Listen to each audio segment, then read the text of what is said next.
Hello guys, আসসালামু আলাইকুম। আজকে রান্না করছি আমাদের টাটকা মাছ দিয়ে টমেটো রান্না করে।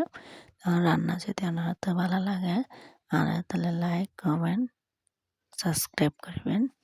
তাই যাই হোক, প্রথমে তেল দিয়ে পেঁয়াজ দিই, তারপর পেঁয়াজ কেটে বাদামি করি, হলুদ দিলাম, মরিচ দিলাম, দিয়ে এনে লবণ দিলাম, লবণ পানি দিয়ে একটু হাঁসাই ভালো করি, হাঁসাই নিয়ে ভালো করে হাঁসাই মাছ ডালে দিলাম, মাছ দিয়ে নিয়ে আর একটু পানি দিই, তারপর মাছ কিনে উল্টে ফুলটাই সুন্দর করে মাছগুলো হাঁসাই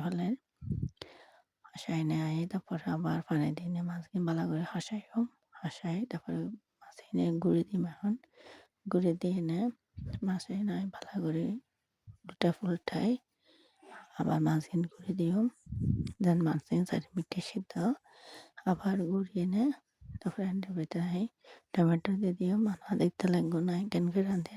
আর রান্না যদি ভালো লাগে আর একটু সাবস্ক্রাইব করবেন। আসসালামু আলাইকুম।